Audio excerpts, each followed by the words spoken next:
अल्हम्दुलिल्लाहि रब्बिल आलमीन वस्सलातु वस्सलाम अला सय्यिदिल मुरसलीन अम्मा बाद। इस यूनिवर्स में जितनी भी तरक्कियां हैं वो सब मैथमेटिक्स के वजह से हैं। यूनिवर्स की छोटी से छोटी चीज़ में मैथ है। हमारा अस्तित्व ही नहीं बचेगा अगर मैथ न हो। इस यूनिवर्स की आधार ही मैथ पर है। मैथ का आधार गिनती पर है।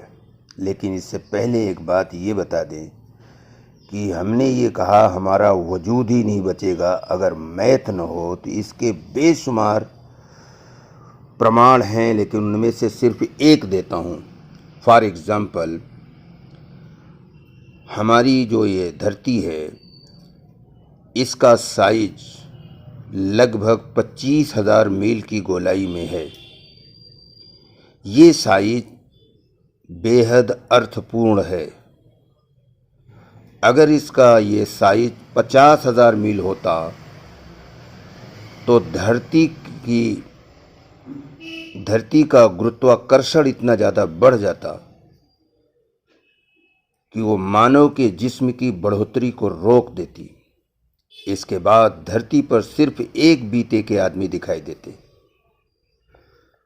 और इसके बरक्स अगर धरती का साइज घटकर 12,000 मील होता तो इसका गुरुत्वाकर्षण इतना कम हो जाता कि वो इंसानी बढ़ोतरी को रोक न सकती। इंसान का कद ताड़ यानी पालम, जिसको अंग्रेजी में कहते हैं, की तरह लंबा हो जाता। इसके सिवा और भी बहुत से गैर मौफिक हालात पैदा होते जो मनुष्य की तमाम सभ्यता को असंभव बना देते। तो मैं कह रहा था कि इस संसार का आधार ही मैथ पर है, मैथ का आधार गिनती पर है, गिनती का आधार एक है। एक ही असल है, बाकी कुछ नहीं। तीन क्या है? एक को 3 बार सोचना 3 है, असल एक है।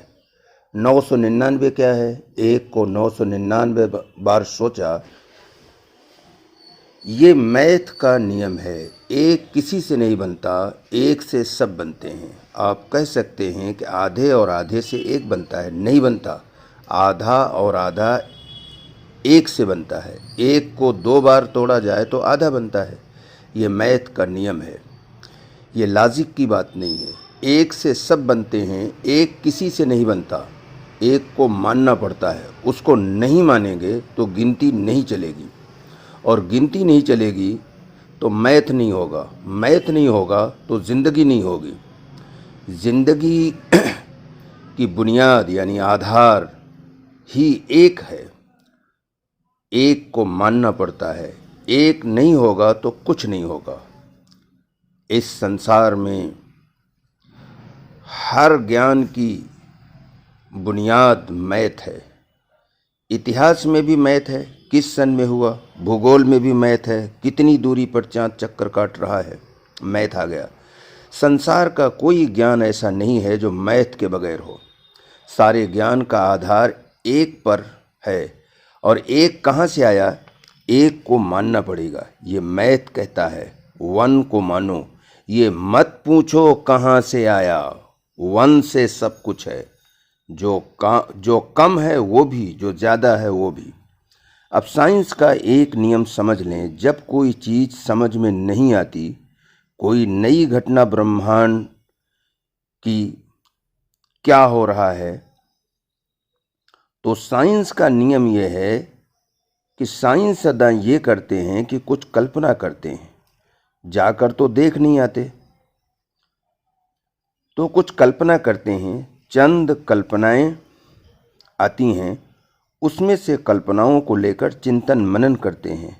अगर सारी कड़ियाँ मिल जाती हैं तो उसे सही मान लेते हैं। ये साइंटिफिक नियम है।